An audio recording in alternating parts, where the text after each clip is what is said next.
Hey everyone, it's me, Aridos.com Rashid. I'm your anthropologist and sociologist. Hit the like button, share this video, subscribe to the channel, become a member of the channel, check my novels on Amazon, and donate the links below. Thank you very much. Okay, quick video. Why does the first impression matter so much? I hear this often growing up, that the first impression is the most important when you meet new people because you'll never get a second chance to have a first impression. You always need to look good, talk well. I always felt very uncomfortable with this. Because what if you're not at your best and it's not your fault? I mean, and often when it comes to first impression, it's all about impressing people. That's what's called first impression. Now, I've already explained the difference between conviction and impression. Let me do it briefly one more time. Impression is when someone is overwhelmed by your leverage. And because of this, they react to you having this leverage in a way that will suit and benefit them, at least what in their view. For example, if a police officer comes with arms, all of that, criminals in the street are impressed. Why? Because the officer is there, they know he has a backup, so they'll behave. For example, you may have an uncle who's quite rude, direct, and very unpleasant. But when a police officer comes by or someone with an authority role, he suddenly behaves very well. Why? Because he's impressed. Conviction is when someone, through examination and paying close attention, notices something's or someone's value. And now they act in harmony with that. So you could be an artist that brings forth quality. Now, your daily circumstances may be chaotic, but when people examine you, they can say, whoa, you have a good character. You also bring forth good art. By their examination and paying close attention, they saw your value. And now because of that, because they don't resist the conviction they have, they now invest in you, help you out and all of that. So they were not impressed by you because you had no leverage over them. They were convicted of your value. So conviction and impression, two different things. There's no such thing as a first conviction, because conviction is not something that just happens. Conviction is the result of paying attention or an examination. Conviction can also be by you being exposed to something regularly. For example, if a company has a good reputation, but over and over again scandals come out from that company, eventually it convicts you that, hold on a minute, this company isn't really that well, as people have been saying this.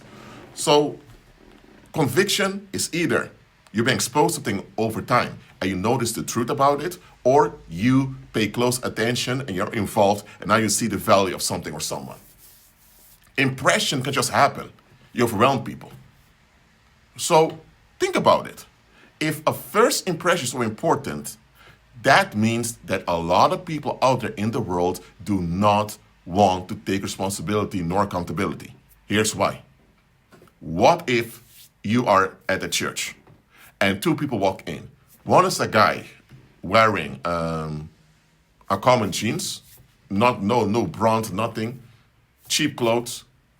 And the other guy that walks in has a golden ring, a golden chain, he has a military outfit, all of that. And let's say now, the guy with the military outfit, with all the golden chains and that, he is treated far better. Well, in that case, people have been impressed by that guy. However, it could be that the guy, just wearing cheap jeans, that he's a multimillionaire, seeking where he can invest to benefit the population. But because he doesn't go out there to impress people, you wouldn't notice that about him. That other guy who was in the military, he may have been involved in scandals and all types of bloodshed overseas that was unnecessary. And him getting all these honors are a way for society to alleviate themselves from a responsibility for allowing him to do all of that. So them being impressed, it's just them getting along with what's dominant over there. Let me give another example. Let's say now a guy appears to you in a suit and tie, and he talks about some business venture just going on. And a lot of people believe what he's saying. They end up investing their cash, so we invest the savings into it. Guess what? The later found out it was a scam. And it was a complete hoax.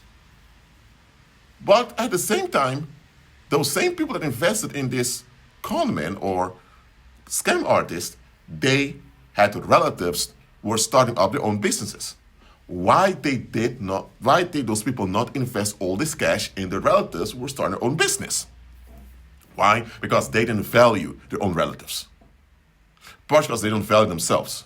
And this other guy appeared to them in a suit and tie with a smooth talk, powered by demons, and they were impressed. So they followed the leverage individual had, not knowing that this leverage will be used against them. Look, if I go to the supermarket, whose responsibility is it to be alert and sensitive? Mine. I'm there. So if I walk to the supermarket, I need to keep my eyes open, my ears open too. I can't just walk around like a zombie, like nobody else is there. First of all, I may bump into people unnecessarily, causing discomfort, or I may triple over a wire if there's a wire on the ground, or maybe there's someone looking weird, maybe it's a robbery about to take place and I can feel the tension, I'm leaving right on time, or maybe someone is fainting and suddenly someone needs to call the ambulance. So it's the responsibility and the obligation of every human being to be sensitive and alert wherever they are. Imagine you go to a supermarket or anywhere and you don't want to look around you, pay attention to the environment. You just want an autopilot routine where there's nothing required of you. Wouldn't that be quite weird? Not even children want something like this.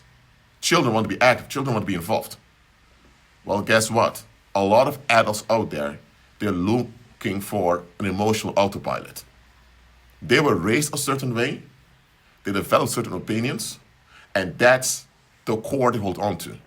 Anyone or anything that doesn't verify this core, they decline, they refuse, they reject, and they act like that's bullshit, it doesn't matter.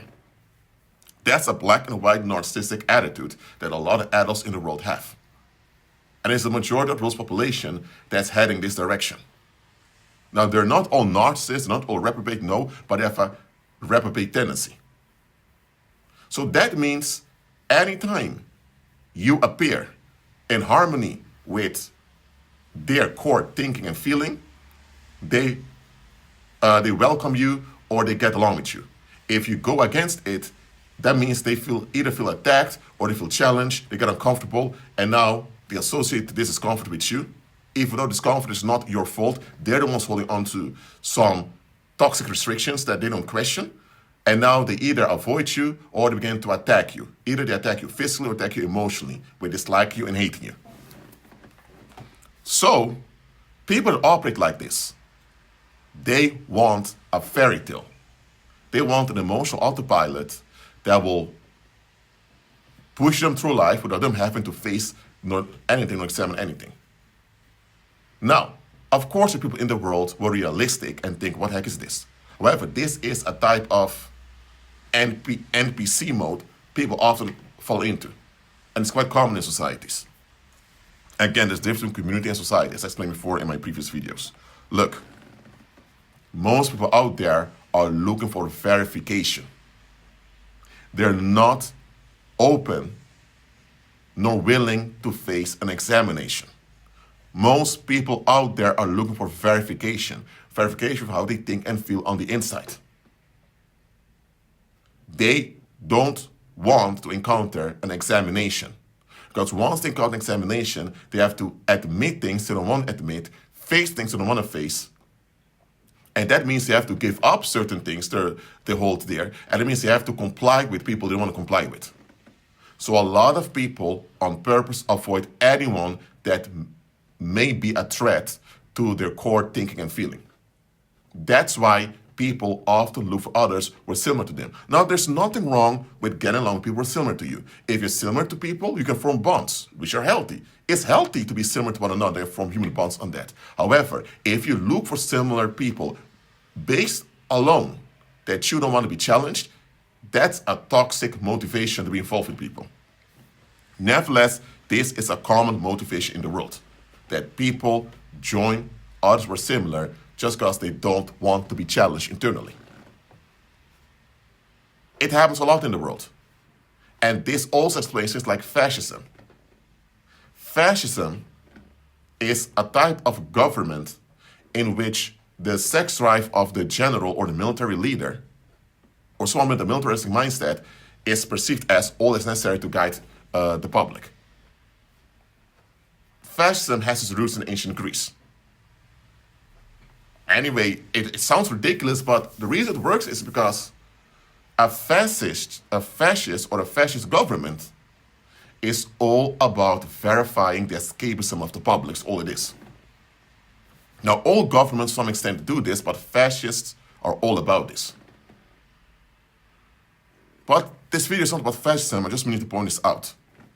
A lot of people in the world, they seek verification, and they are afraid, and they're terrified, and they're allergic to examination. And let me tell you who's aware of this. Wizards are. Those that so opposite 100% they understand about the masses. You know who's aware of this too? Occultists. People in the occult know this. You know who's also aware of this? Scam artists and con artists. Criminals are aware of this. That's why criminals, they study the demographics you're dealing with, and then they adapt their behavior to the demographics. And once they have adapted their behavior to demographics, they blend it in. And once they blend it in, they're not that recognizable anymore because they're not, people don't know them that much because they've blended in. And once they blend it in, now they commit the crimes. Now they commit the crimes. It's not unusual for criminal gangs or criminal cartels to build relationships with people, even sexual relationships, just have a leverage in the community, and then they do the operation there. Oh, by the way, CIA does this also. So this attitude of avoiding examination and always seeking confirmation, or verification, this is why mankind, century of century, for thousands of years, goes through the same cycles of evil over and over again. Because people want verification. They avoid examination. And let me tell you, as a believer, we're told to examine ourselves. We ought to examine ourselves and examine the people around us. Which is what we should be doing anyway. All human beings should be doing this. All adults should be doing this.